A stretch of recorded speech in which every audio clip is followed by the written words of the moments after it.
And welcome to my channel, The Higher Way Code, also known as the Prior Pichai. So today's talks, chats, will be in response to your questions. Obviously, if you have nothing to ask, might as well talk about what's going on with the lockdown and the quarantine, and how people are coping with being locked indoors. I don't know about you, but I quite enjoy it. It means I get loads of stuff done instead of doing that silly work that I have to do at the university, which is not silly. It's valuable. It's a valuable job. So if we've got anybody online at the moment, just start putting your comments in. I'm sure you're out there, Kay. I've just had a text from Matt to say that he can't get on yet because of his kids and stuff. But I dare say the same old faces will pop up, and hopefully a few new more ones. Yeah. The blog is going to be available later today. So if you get an email, please just sign in, and yeah, we'll see what's going on there. Ratul. Hiya, Bob. He says, yeah, yo, Bob. Ratul. How are you doing now? I think you're out in West Bengal, aren't you, at the moment? So our first caller, well, our first comment is from India, which is great. Yeah, how's your connection out there, Ratul? Everything okay? Good. Right, yeah. Okay. Justin. Yes. Come Cap. Thanks for coming on board, Matt. It's good to see you every week, Justin. Justin is the chief instructor for the Prior Pichai camps in Wales. He is the man in Wales, as it were. He's trained me for over 30 years now, and runs a very tight ship down there. With had some great fighters back in the day. And yeah, greetings and salutations to you too. I was just saying, I don't know whether you heard Justin, but there's a blog going to appear probably tonight or first thing tomorrow morning, followed very quickly by the website, which I keep talking about. The website's taking a little bit longer to get right because it's got to be right before I go live. And, you know, it's pretty important to make sure it looks the part. Quite a few guys have seen the cover of it and seem to quite like it. Yeah, it'll have all sorts of stuff on there. It's essentially self-development, personal development, Muay Thai, martial arts, knife and stick, swords, which is a recently sort of acquired art for me. Well, not Eastern swords, Oriental Japanese swords and Thai swords I'm pretty au fait with. I've been learning a lot of Western swordsmanship, particularly in the style of Raworth and Angelo. Any HEMA guys out there will know what I'm talking about. Hiya, Bill. Great to see you. Bill's up in Aberdeen. So we've got Scotland, Wales, and India on at the moment. Very, very international. I thought you were supposed to be working, Bill. Is this your lunch hour? It's probably a good time to do it, 12 o'clock, because if people are working at home, then they can just quickly pop on and pop off. So if any of you guys got any questions, that'll get the ball rolling. As I say, as the next few minutes go on, people will be joining in, and there's always one or two questions that are useful and relevant. But I was going to just briefly start talking about how people are sort of coping with this period of quarantine. Chatting to some people over the past couple of days online on the Thai boxing Zoom meetings that we have, and some of them were talking about sort of negativity, how they get trapped in a spiral of negativity and sort of playing a blame game with themselves. I don't know why, because of the lockdown, I guess. Whereas in fact, actually, you know, what they should be doing is seeing this as an opportunity to do something new, something different. And I don't mean just setting up businesses or anything like that. Things like learning a new language, you know, that's always useful. It's something you'll end up with and you'll be able to utilize at the end. Bill's multitasking, right? So you're working at home and listening to my tribe.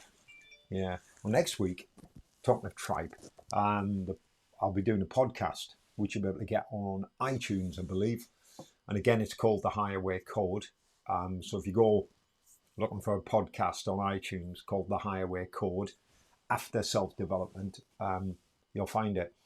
Not sure what I'm going to talk about yet. Obviously, it'll be related to personal development, meditation, martial arts. I'm going to get people on and do interviews, pre-record them, and then put them on the podcast. So there's all sorts of information I'm going to splurge out of my brain. Hiya, Kay. Good morning. So now we've got Scotland, Wales, India, and Belgium. Not a single person from England. They've let the side down. Not that I care, because I'm a Geordie and therefore not English. Oh, yeah. Oh, learning Japanese. Ratul's learning Japanese. Koko ne arimasu desu ka? Koko ne arimasu desu ka? I know some Japanese, but pretty limited to karate, or karate, as the Japanese would say. I used to hate it when people used to call it karate. It's not karate, it's karate. Because I did Shotokan and Warryu back in the day, as well as Goju-ryu.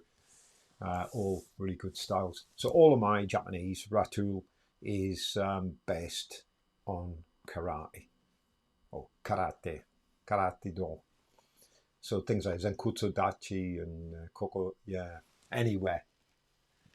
I can hear laughter in the distance, so I'm assuming that somebody's taking the mickey out of me. Which will be, of course, Jane. Learning Japanese. How's that going, Ratul? Yeah. I did start learning bits of Japanese, the katakana, the written script, which isn't actually too difficult because I don't have a lot of characters, unlike the Chinese, obviously, which has millions and millions of characters.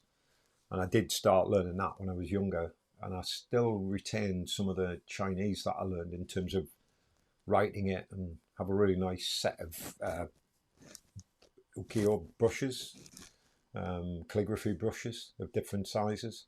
So every now and again I'll have an epiphany and I go, I'll have to pick up my brushes and start writing some calligraphy, which is quite difficult because it requires pressure and lack of pressure, so you're constantly changing the pressure of the brush to give the shape of the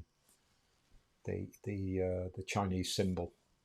What's the word I'm thinking of there? You know what I mean. The Chinese character, and some of them are very complex, made up of many different parts. Those are called radicals, but I don't know whether you knew that, Ratul. So each Chinese character is made up of significantly smaller characters within it. So yeah, interesting language, Chinese and Japanese. I think Japanese is a lot easier to learn than Chinese because of the tone. I believe in Mandarin, if I remember rightly, there's 5 tones, which is a bit like Thai. Thai is a tonal language. I don't think Japanese is. I think it's pretty straightforward. What you see is what you get. I think that might be right. Now, I don't know about you guys, but some of the comments are sort of coming in quite late, so I don't know whether we've still got a delay on this, which I find odd because the amount of technology I've got on my desk here at the moment is pretty phenomenal. I'm wired directly into the internet. I'm using a really good camera, and I'm putting it through a really good broadcasting platform. So, and hopefully you can hear me as well. And Ratul said, good vibe, not bad. Can read Haranga and Katakana now. Wow. The kanji script trick, yeah. 5,000 characters, I think. I'm learning from Duolingo and we'll sit some tests soon. Oh, good. Yeah. Yeah, Duolingo. I started using Duolingo for Italian a couple of years ago when I first started learning Italian. And it's okay. I find it a little bit limited. It's a good way to get started, but I actually found a lot better doing a proper language course, not using the grammar, but with Ollie, a guy called Ollie Richards, I believe, does a really good course. I'm not sure whether he does Japanese, but he's very good. And I bought a series called Conversations, which is essentially just listening to Italians. Hiya, Peter Vaughan from South Wales as well. He's on. Hiya, Pete. Good morning. Oh, good afternoon. We're just talking about the Japanese language, and about language learning in particular. Um, I've been learning Italian for just over 2 years now. Um, I'm still finding it difficult. I was listening to a program on a famous Italian artist last night, and there were quite a lot of Italians on in Venice talking. And there's one woman speaking Italian unbelievably quickly, and I didn't pick up a single word. And yet, sometimes, so for example, Inspector Montalbano, I can listen to that now, and I can virtually understand most of it. So the acquisition of language shouldn't take that long if you just put the time in. And I think learn it conversationally. Have you found that, Ratul? Are you learning it conversationally? Are you sort of speaking to any Japanese speakers other than Duolingo? Because I think that's pretty important, that you need to speak to Japanese speakers at the speed and rate at which they normally speak, because you pick up the nuances in the language. I don't know whether anybody else out there has had any experience of language learning, but definitely I would recommend Ollie Richards' I Will Teach You a Language .com. Very good. He's written lots of books, like fiction, little books to help you understand and actually write the language as well. Speaking in terms of Italian, obviously, here. And why did I learn Italian? Because we have a club in Milan, well, outside of Milan. And I'm not sure any of those guys are aware of this YouTube live feed, but it'd be really nice for you guys to come on if you are listening, and come and say something, drop a comment in. So anyway, I was talking about quarantine, wasn't I? And how people are managing. So, and I asked the question, guys, is everybody else coping with, and how are you coping? What's your strategies? I was one of the guys was saying to me day before yesterday. Somebody was talking to me about how did I spend my time? And what was it? I think he said, how are you just passing the time? And I said the same old way, a minute at a time, in small chunks, because you don't want to do it all at once, because then your life's gone before you know it. But it's about not keeping yourself busy, but doing something that gives you something back. So like Ratul obviously is learning Japanese, which is great, because at the end of this, you'll have a fairly good grasp of Japanese. So why not go and learn the Greek alphabet? That's pretty handy. I learned it when I was 11. I needed to learn it for understanding. It was an astronomical thing. I was into my astronomy when I was younger. And stars are designated in terms of the magnitude by using the letters of the Greek alphabet. So the brightest star in a constellation is Alpha, and then Beta, Gamma, Delta, Epsilon, Zeta, and so it goes down the magnitude scale, but they use Greek letters, as of course they would. Because most of the constellations are based on some of the Greek mythical characters in Greek mythology, like Taurus the bull, and Orion the archer, and Auriga the shepherd or something? I can't remember. If any of you astronomy buffs are out there, you can come on and correct me in the comments. Oh, and Peter's been learning Thai. So Thai's good. Yeah, I learned the written Thai alphabet many, many years ago, and sort of still retained it. So yeah, Thai's quite a difficult language, because unlike Japanese, it's tonal. So you've got 5 tones. So you can say something, a specific word in Thai, with one tone. It will mean something completely different. And there's some quite funny examples out there. You think you're asking for a lobster, but you might be asking for a genital part, for example, not of the lobster, of a human being. There's quite a few examples of that. And I've got it for Peter, just so if you ever want to get a good dictionary on Thai, it's this one. This is the best Thai dictionary I've ever had. And actually, it wasn't that expensive, £23 that cost. And that served me well. Thai dictionary. It has obviously English to Thai, So if you want to know what Hungarian is, it's all written in Thai for you to read, not in Romanized script, in Thai script. Ratul, my uncle speaks Japanese for over 20 years now. Oh wow, okay, so that's great. Glad to hear on topics like Zen, martial arts. The highway code sounds interesting. A systems thinking way. Yes, I guess you could call the highway code that. Quarantine coping mechanisms. Important to keep up with communication with friends and family. Keep as active as you can. Yeah, I think what I've found is that people who you wouldn't expect to speak to on the phone or online are now calling me. You know, and I guess that's what happens, isn't it? People make connections with the people they used to know. Like this, for example. I mean, I would never have set up a live stream if this hadn't happened.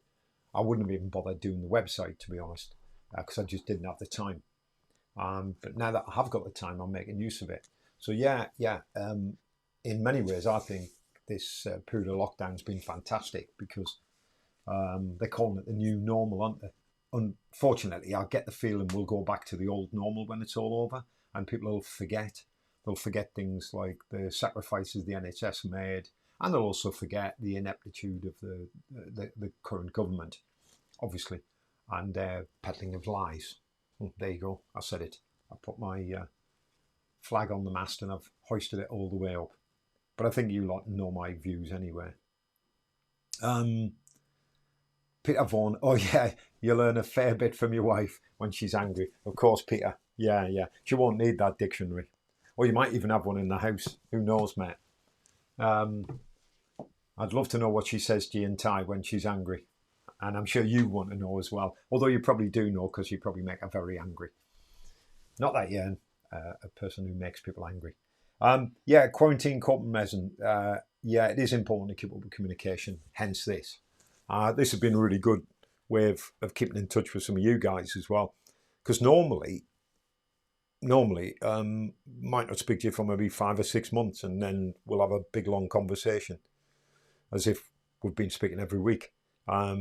It's just a shame this can't be a two-way thing with like a call-in. Maybe I should set up like a system whereby you can call in. I don't know. That might be a bit weird, like a radio show. And Highway Code FM or something like that, and I'll play records.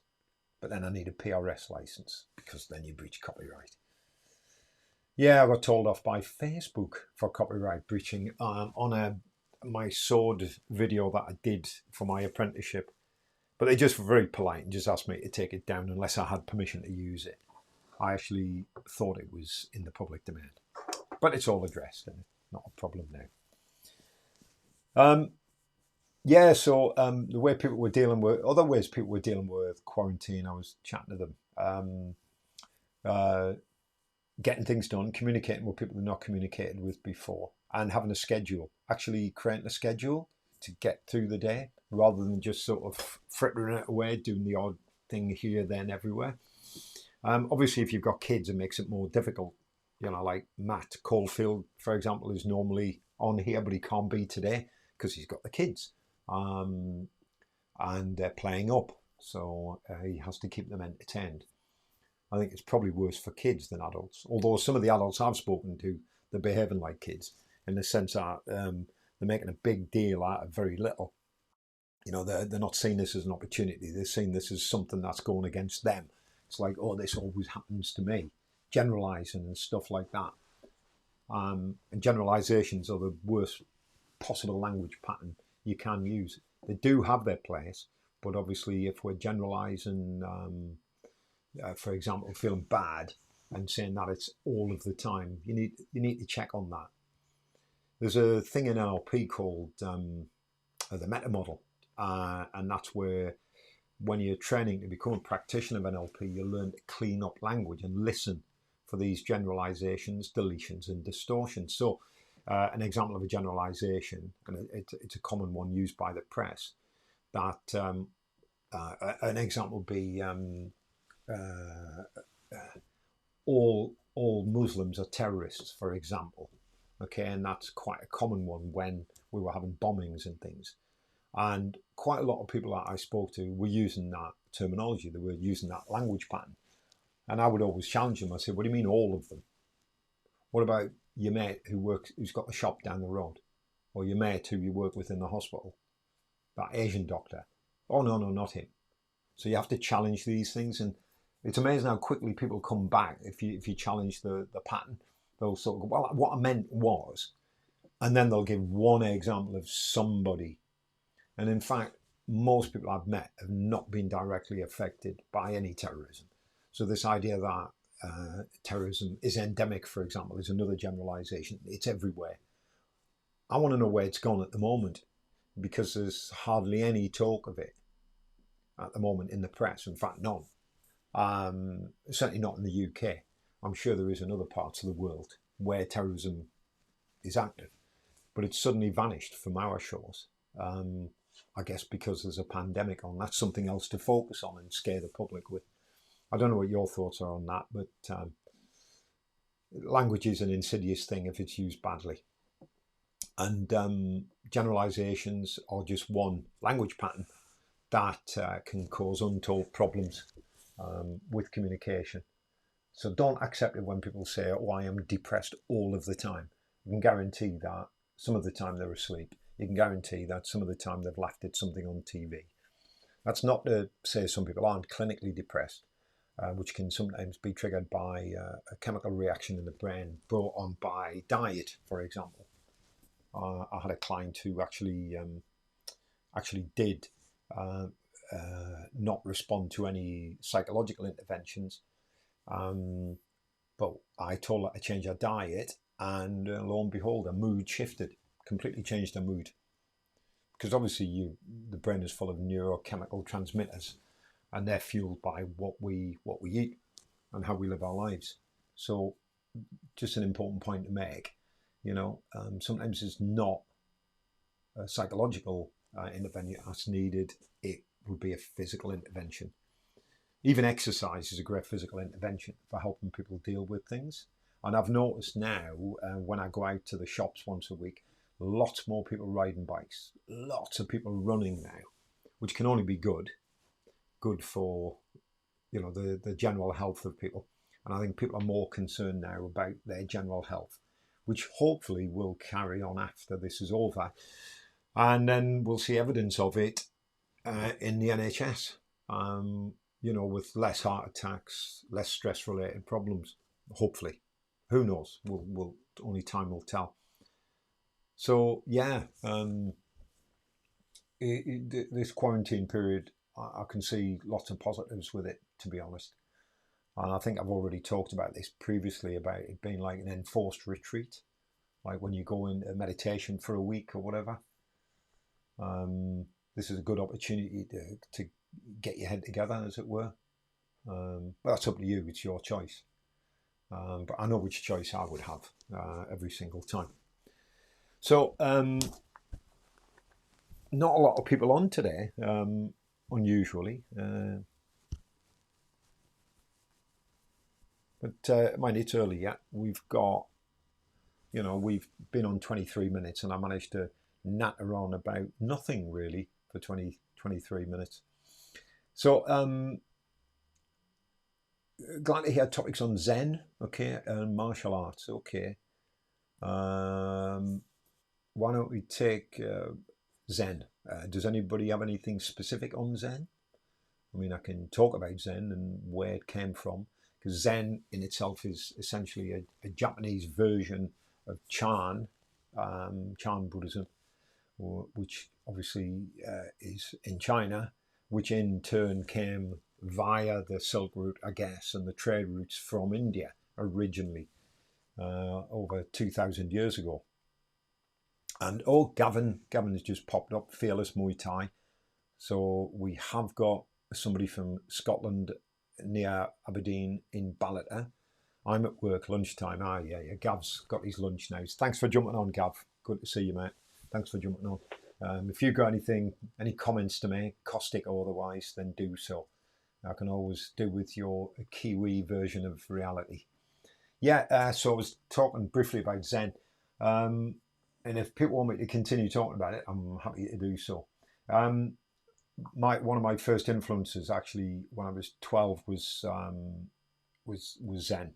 I met a small group up in South Shields when I was 12, really middle class group of people, um, and I studied Soto Zen, a particular style of Zen, very basic, very simple.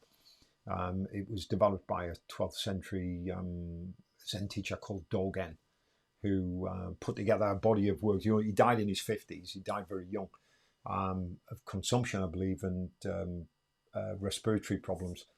But he wrote a whole body of work on called the Shobogenzo.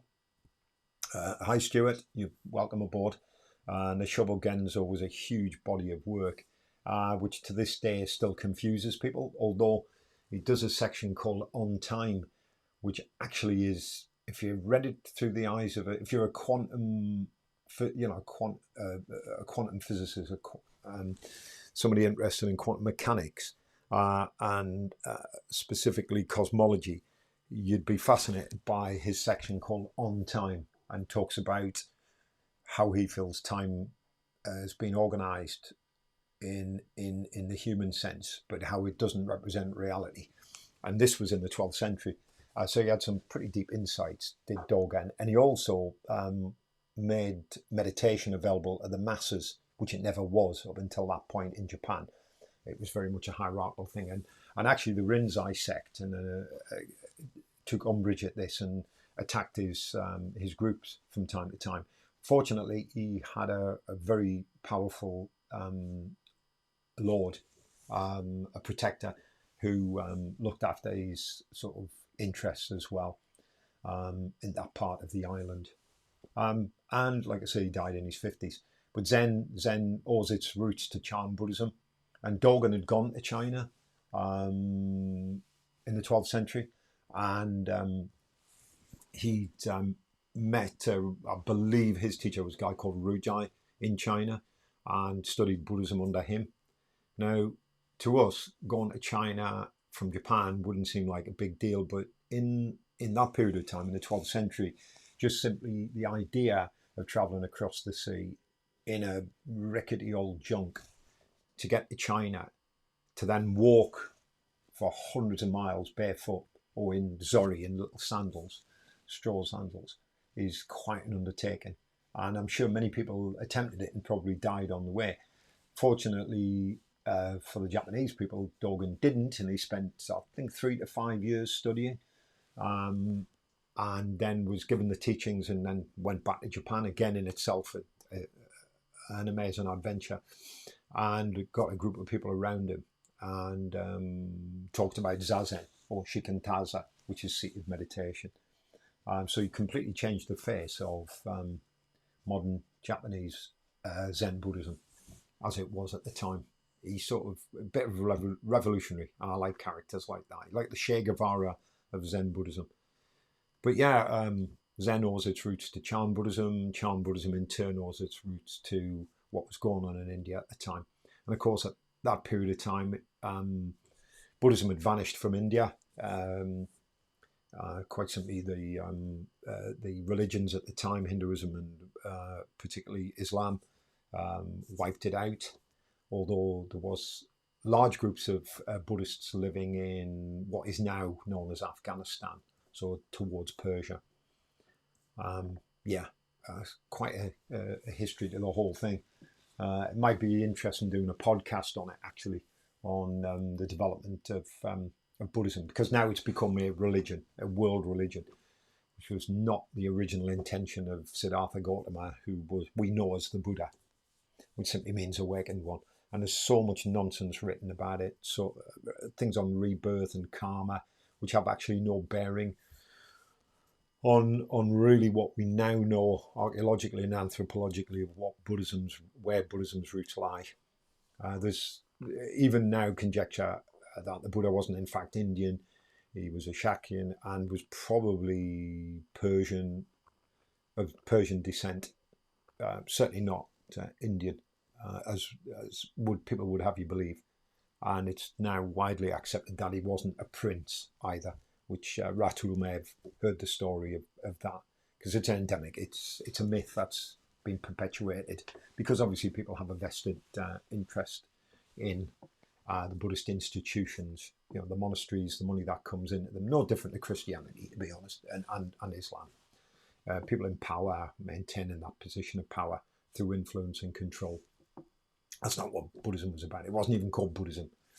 In fact, statues of the Buddha didn't even appear until 300 or 400 years after the Buddha's death anyway, and they were Hellenistic structures. They were built by Greeks and copied from Greek sculpture and architecture, promoted mainly by a king called Ashoka in India at the time, and he started putting up monuments and lions and everything.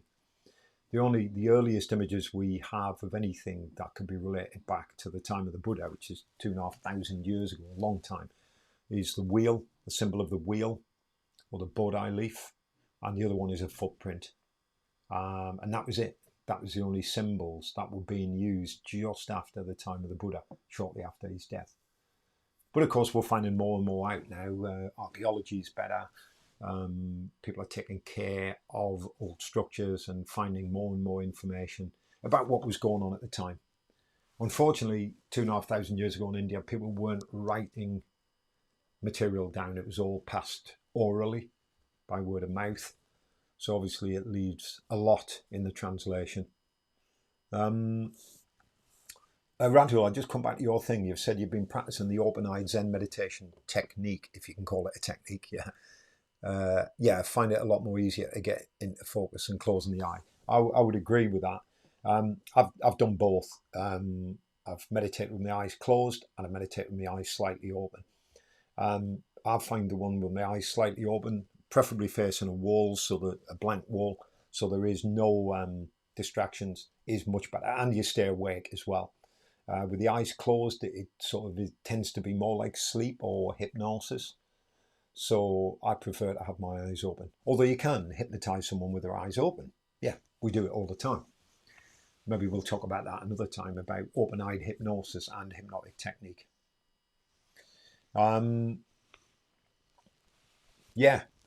So hopefully that splurge on Zen gives people something to think about. There are some very good books on Zen. One of the first ones I got is by Alan Watts, called, what was it called? Oh, The Way of Zen. Alan Watts, you find a lot of Alan Watts stuff actually on YouTube. Brilliant speaker, way ahead of his time. Back in the 60s, he studied Zen and Buddhism. He'd been an Anglican priest, believe it or not, and then moved off to California and set up with some other guys the Esalen Institute. Bit of an old hippie, died very young. I think he was only in his 60s when he died, probably from smoking cigars, but an incredible speaker on Zen and Taoism, as well as other subjects, theology and philosophy and so on. So if you get a chance to read any Alan Watts, he's written some great books. The Wisdom of Insecurity is a fantastic book, again, way ahead of its time. And it's only now people seem to be catching up with him and that he's getting some sort of following. Although he did have a huge following in California back in the 60s, albeit amongst hippies. The Way of Zen by Alan Watts. And some of the best books I've read recently are by an author called Stephen Batchelor. And I keep going on about Stephen Batchelor, but he is such an excellent writer. And I'm putting something together which is going to be like an ebook for my patrons, called Bullshit Buddhism, or BS Buddhism. I'm not sure of the title yet. It might wind a few people up. But I have been studying the subject now for over 50 years, 51 years. So I don't think I'm an expert, my feelings on that. But I do have some things I want to say about my thoughts on it. Everybody does that. Another good writer on Zen Buddhism is Brad Warner. He's a bit flaky in places, but I like his style.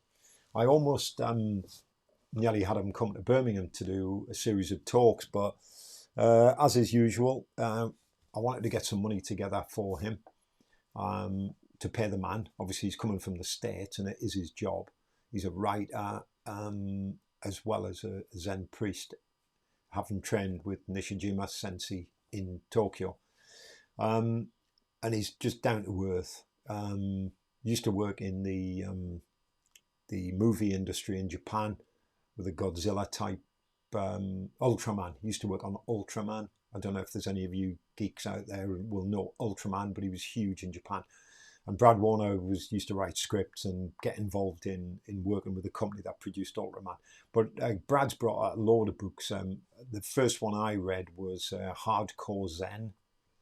That's a really good little book called Hardcore Zen. And then he followed it up with his version of the Shobo Genzo, which was called Sit Down, Shut Up. And what he's attempted to do, I think very well, is turn this book, as you can see, guys, this book, The Treasury of the Dharma Eye, okay, by Dogen, into a readable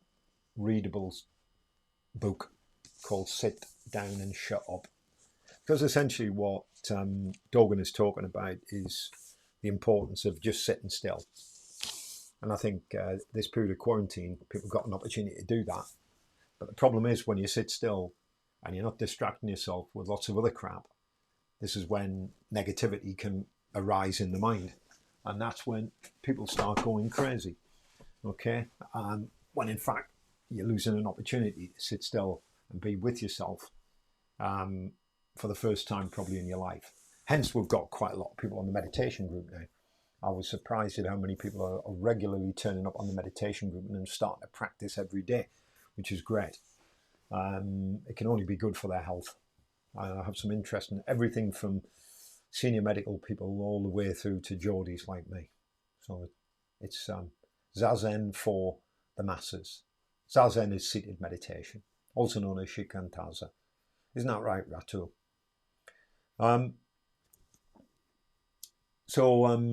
The comments have sort of dried up, obviously, because I've been talking. But if I've spurred anybody on to have a think or read, then just try and get hold of those books, guys. I'll put after this is done, it goes up on YouTube. What I'll do is I'll link in the comments some of the books that I've mentioned. Yeah, Ratul, I love Alan Watts. Listen to an audiobook by Chogyam Trungpa. Yeah.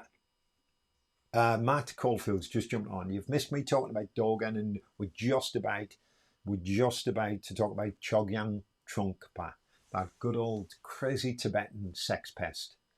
Yeah, well known for basically shagging most of the females that he was ever in contact with. A heavy smoker, a bit of a crazy guy, mad crazy lama from Tibet, but did I must admit write a very, very good book called I can normally see these books straight away. Something about come on, Matt, help me. You'll know the book about spiritual materialism. Great book. If you want an insight into how the Buddhist message has been sort of twisted, absolutely twisted. Read Cutting Through Spiritual Materialism. I believe that's what it was called. Cutting Through Spiritual Materialism by Chogyam Trungpa. But he was a bit of a character, and people are not sure how to take him now. If he was abusing people, then he was a pretty nasty person in my book. But nevertheless, in his early days, was well known for his excellence in writing. He did another one called The Heart of the Buddha as well, which wasn't so good. And Ratul's crying with laughter. Yeah. Have a look for Chogyam Trungpa's reputation. There's quite a few Zen priests have just been caught as well in the States. And this is bound to happen, isn't it? It's inevitable. You have it happen within Catholicism, within Christianity. In fact, you have it happen wherever groups of people are together and one person is using their personal power to take advantage of other people. And it happens so often. And not just taking their money off them, it's, sometimes physically abusing them and psychologically damaging them as well. And they put themselves forward as teachers. It's a bit crazy. And Matt's just come up with Cutting Through Spiritual Materialism. Yeah, I knew you'd know the book. Me and Matt have read more or less all the same books, which is weird. And Justin says he meditates every day and it definitely helps keep him sane. Living in Cumbrian, mate, you need it. I don't know if any of you other guys meditate every day, and if you've got any thoughts on it. But if you have, just put your comments down here. Any book recommendations, stuff that I haven't read, I'm always open to that. I've just ordered a book from Amazon, which is really cheap because it was used, called Advice Not Given. And you know what? I can't remember the name of the author, although he's a famous writer. Is it Epstein? No, maybe not. He's a Buddhist writer, an American psychoanalyst who got into Buddhism. And he wrote a book called Advice Not Given. And I like the sound of it. I read some of it, as you can do on Amazon, a couple of pages beforehand. And he seems to be ticking all the right boxes, shall we say. But there is a danger in that, of course, because when you only buy the books that tick the right boxes, you can sometimes miss some stuff, which is what I did for a couple of years with Pyrrhonism, the Greek philosophy. I never really got myself involved in the Greek stuff until I started reading some Kuzminski and some Beckwith on Pyrrhonism, which is a Greek philosopher, Pyrrho, the Greek philosopher, who went to India with Alexander, probably within about 100 years of the Buddha's death, and met. They believe he met some of the earliest Buddhists and learned quite a lot from them, which he then took back to Greece and completely turned Greek philosophy on its head, with a school known as the Skeptics. We could talk about skepticism all day long. Some interesting things being written about that. But of course, you've got the classical skepticism of Pyrrho, and then you've got what became the modern skeptics in, I think it was Victorian times, where a new school of skepticism evolved, which wasn't as, shall we say, austere as Pyrrho's original skeptics. Okay, and there's been open to criticism, which of course skepticism is all about. Matt Caulfield, Sangharakshita. There's another one, yeah. Sangharakshita. One of the first books I ever bought, was called The Survey of Buddhism. Historically and academically really heavy book to read, very detailed, a very knowledgeable guy who set up the Friends of the Western Buddhist Order. And I can't for the life of me remember his real name. I did know it. Was it Richard or something? Anyway, he's been subjected to some criticism as well within the ranks of the Friends of the Western Buddhist Order, which incidentally changed its name. And it's gone through a number of changes over the years. I can only say I visited a Friends of the Western Buddhist Order many years ago, and I thought it was a bit culty. Yes, culty, C-U-L-T-Y. A very, very strange group of people. Not at all like the Zen people I met or the Tibetans, who were just wacky, but very honest.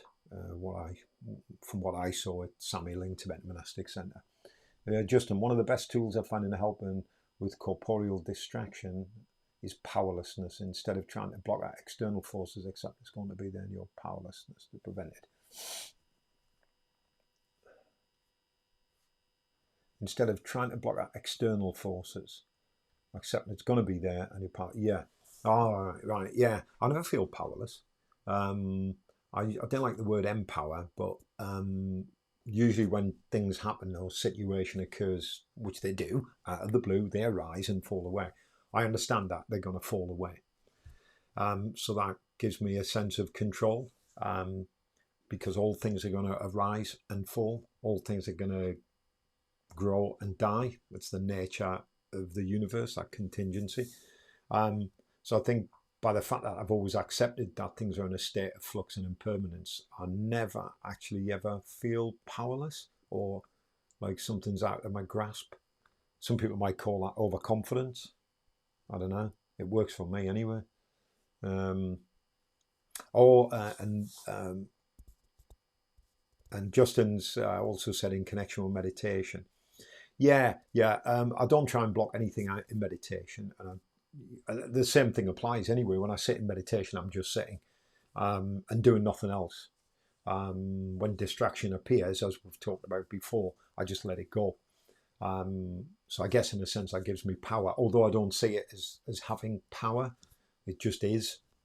I think once we start assigning labels to things, they control us rather than the other way around. So I try not to ascribe any labels to them. Matt's just said, rereading Ram Dass. Be Here Now. What a great book. Yeah, I have got it. I actually have the original copy when it came out. The original yellow old book that I've got. And I must get it and show you it. I know I've got Grist for the Mill, which is another one of Ram Dass's early books. I wish I could put my hands on. Where is it? What a shame. It's a great book, Matt. It's mad. Oh, there it is, right in front of me. It was staring at me. Be Here Now. This, my original copy. I don't know whether you've got the same one, Matt. But it's full of all sorts of nonsense. It's great. All sorts of crap. But it is hilariously funny. And if you take it for what it is great. And mine's all very yellow now. And I got this back in. I'll tell you when I got it.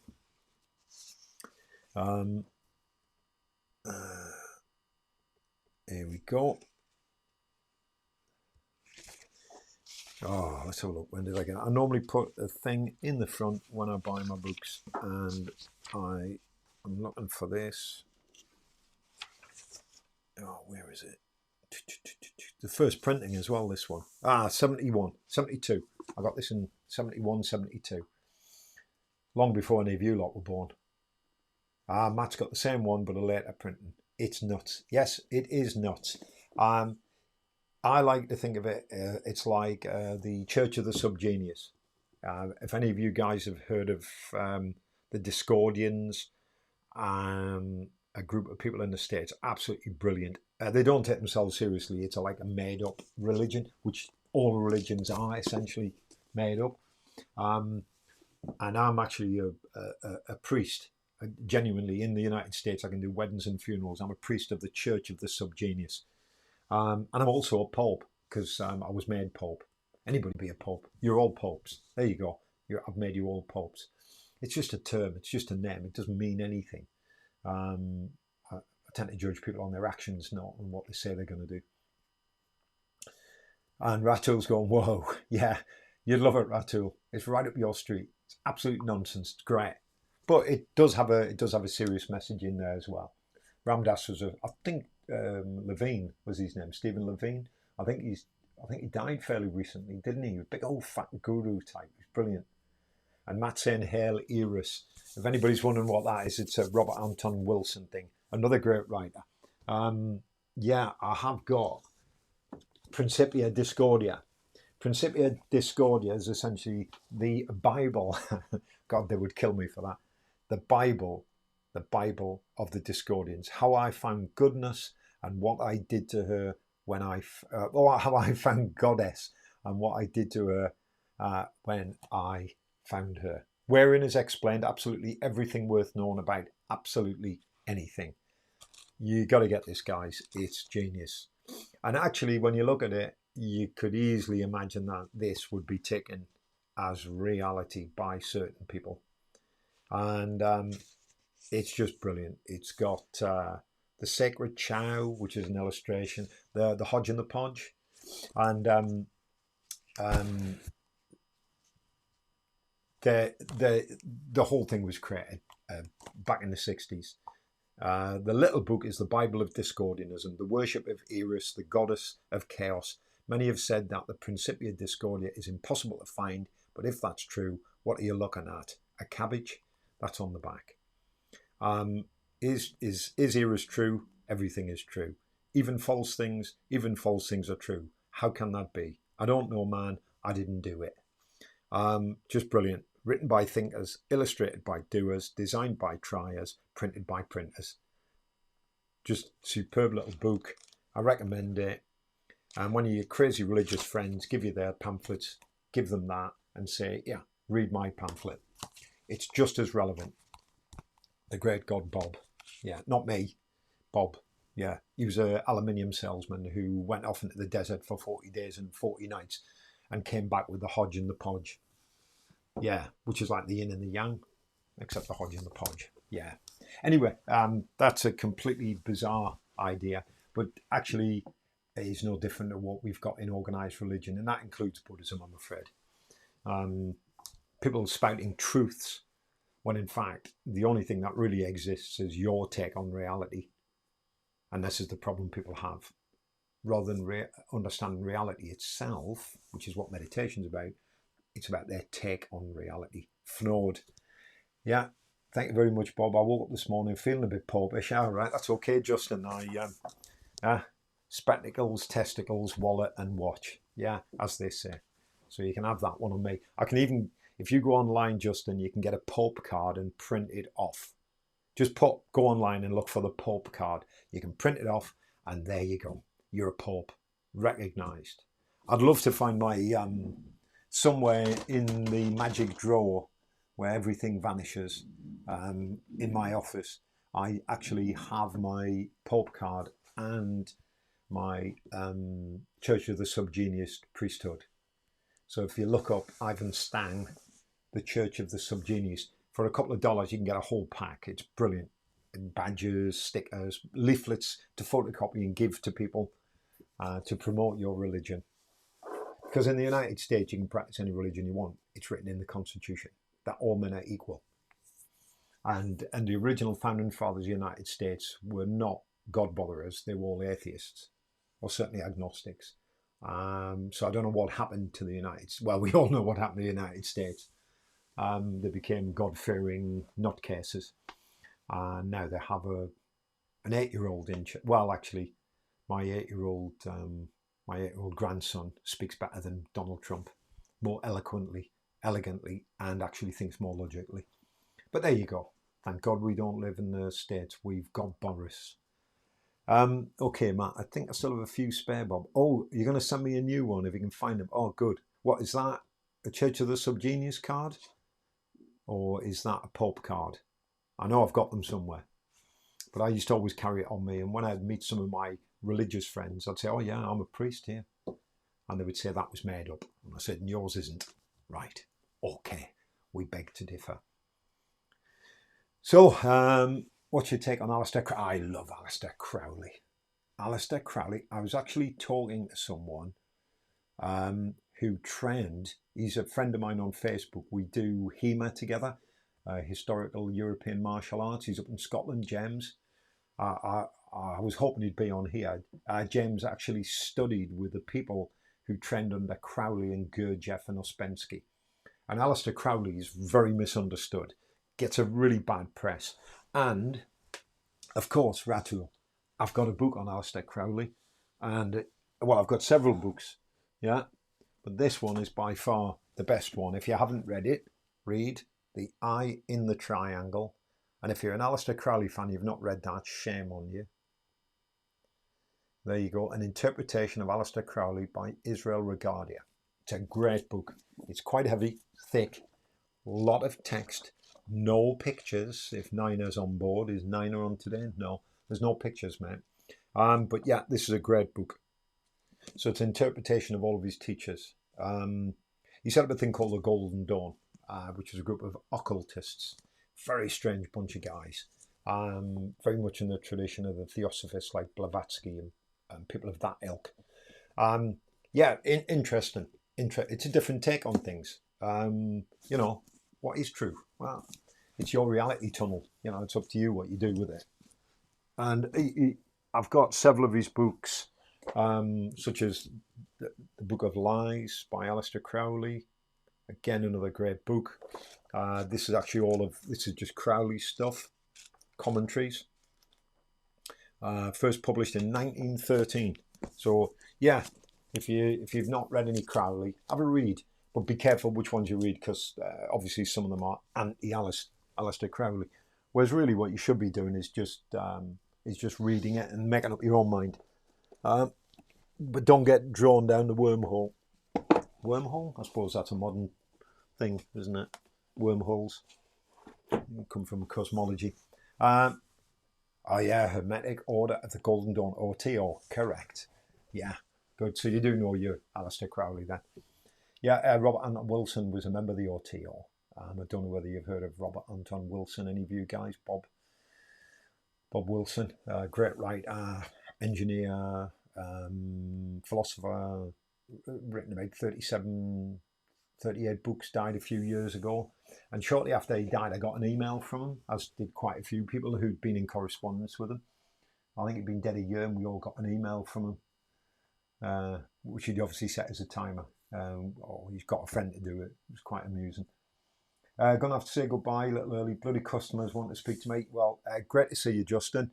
I've got the podcast starting next week. I'll keep everybody informed. Some of you guys, if send me your email addresses anyway when you get the chance. Most of you I've got now, but I want to just send you out when the new website comes live, and the blog. And the blog should be live tonight, by the way. So if you get a bizarre thing from Inmo Bob, which is obviously me, thehigherwaycode.com, that's me. It's not spam. Open it, and you can fill in the details and get a free book. I spent best part of a day writing the damn thing for you, and it's free, about 30 pages. Okay, guys. Okay, Justin. I'll see you soon, pal. Stay safe. I'll see you next week. Okay, so there's a few of us on today. I haven't heard anything from Kay. Not very vocal today. The thing is, there's only 5 of us on at the moment. Oh, Prometheus. Yeah, Prometheus. Really good book by Anton Wilson. You have read your books, haven't you? Where is it? Yeah, Prometheus Rising is the name of the book. Are we talking about this one, aren't we? Yeah, Prometheus Rising. Yeah, that's it. The 8 circuits. All fascinating stuff. Is it true? Who knows? Who knows? If it's useful, use it. So we're 57 minutes now into the live stream, and we've still got a few people on. We've got 6 people on at the moment. Oh, and here's the Nick Valerio guy. Hiya, Felix. Good to have you on board again. Don't know what you're going to talk about, but it's by the by. Hiya, Tom. Website live now. No, the blog will be. There's a temporary version of it. If you go and have a look, thehigherwaycode.com, if you just put that in, you might get a temporary page, a holding page, which might have a sign-up page. Sign up to it, mate. It's no cost or anything. But let's... I'll keep you updated on that, Tom. Like I said earlier on, I'm trying to keep people updated on the website. It's just taken a little bit longer to get it right. We've had to tweak some of the themes. We had to get some extra plugins. I'm sure some of you guys know what they are, in order to make it function better. So it's got a better level of functionality. We're also building another feature into it, which will come later, which is a membership site for people who wish to join the group, as it were. But most of you guys are part of what I do anyway. So that's the way it's going to work. So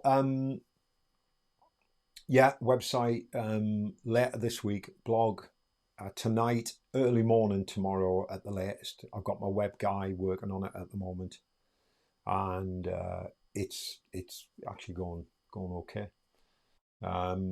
Many pages of content to write, and obviously videos to shoot. In fact, I've got several videos to make today, both on meditation, on self-protection, knife fighting, NLP.